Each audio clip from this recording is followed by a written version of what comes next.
लोकसभा चुनाव में नगीना सीट से पहली बार सांसद बने चंद्रशेखर आजाद लगातार सुर्खियों में बने रहते हैं। लेकिन इस बार सीतापुर जेल पहुंचकर चंद्रशेखर आजाद ने सीतापुर जेल में बंद सपा के वरिष्ठ नेता आजम खान से क्या बातचीत की। विधानसभा उपचुनाव के ठीक बाद इस मुलाकात के आखिर क्या है असली मायने। जेल से बाहर निकलते ही चंद्रशेखर आजाद ने फांसी घर की बात क्यों कही। आखिर इस फांसी घर का राज क्या है और क्यों चंद्रशेखर आजाद की नजदीकियां दिन ब दिन आजम खान से अब बढ़ती जा रही हैं। कहीं ऐसा तो नहीं कि जेल के अंदर ही अंदर कोई नई कहानी रची जा रही है। कहीं ऐसा तो नहीं कि इस कहानी के किरदार में सपा के मुखिया अखिलेश यादव और उत्तर प्रदेश के मुखिया योगी को लेकर गुपचुप तरीके से कोई नया प्लान बनाया जा रहा हो। ये कुछ ऐसे सवाल हैं जिनका जवाब आज की इस रिपोर्ट में हम आपको दिखाएंगे भी और बताएंगे भी। दरअसल सीतापुर जेल में बंद आजम खान से मिलने पहुंचे चंद्रशेखर आजाद ने जेल से निकलने के बाद तमाम बातें कही। चंद्रशेखर आजाद ने कहा कि आजम खान से बहुत करीबी पारिवारिक और दोस्ताना रिश्ता है। उनको छोटे मोटे मामलों में बड़ी सजा सुनाई गई है। उन्होंने आरोप लगाया कि आजम खान को जिस जज ने निर्दोष साबित किया उसका शाम तक ट्रांसफर हो गया। साथ ही कहा कि मेरी उनसे फांसी घर में मुलाकात हुई है। लंबी बात हुई और मेरा पूरा जो है ध्येय इस बात पे था कि उनकी तबीयत कैसी, क्योंकि मेरा उनका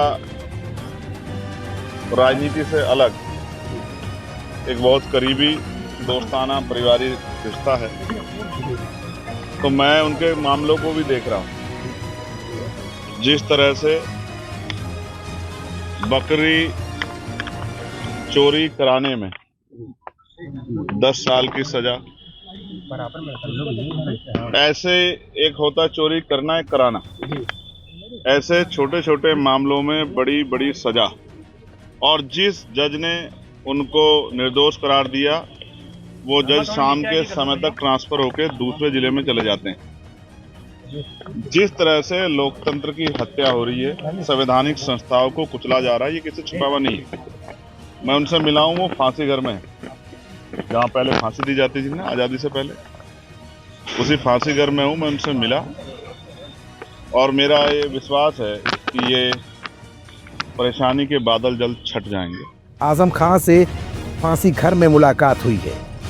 उन्होंने बताया कि जहां आज़ादी से पहले फांसी दी जाती थी उसी फांसी घर में मुलाकात हुई है।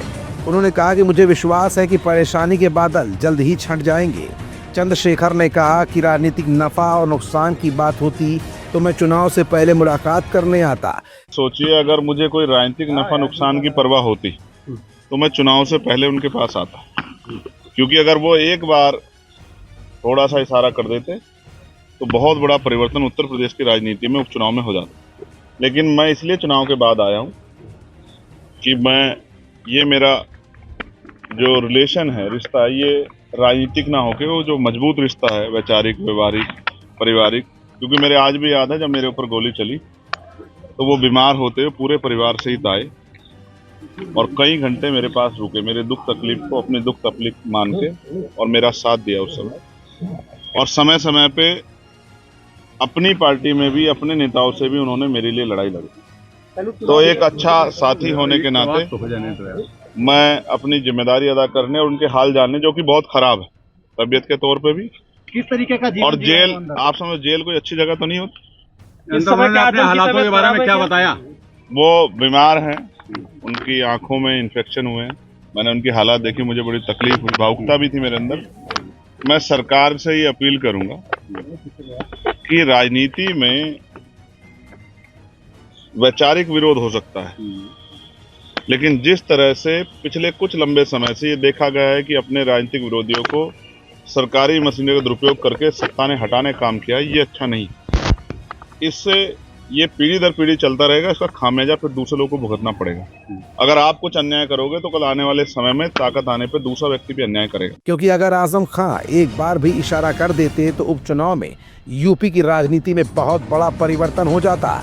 नगीना सांसद ने बताया कि जब मेरे ऊपर गोली चली थी तो आजम खान अपने पूरे परिवार समेत मुझसे मिलने आए थे। आजम खान समय समय पर अपनी पार्टी में मेरे लिए लड़ाई लड़ रहे थे। दोनों नेताओं के बीच करीब 1 घंटे तक मुलाकात हुई है और इस मुलाकात के दौरान कई महत्वपूर्ण चर्चाएं भी हुई। वहीं सपा नेता से मुलाकात के बाद चंद्रशेखर आजाद ने कहा कि चुनाव जीतने के बाद से कई बार मुलाकात करने आना चाहता था, लेकिन 2 बार प्रयास करने के बाद उनकी तबीयत खराब होने के कारण मुलाकात टल गई। काफी लंबी बातचीत हुई है। उन पर बकरी चोरी कराने के मामले में 10 साल की सजा हुई है।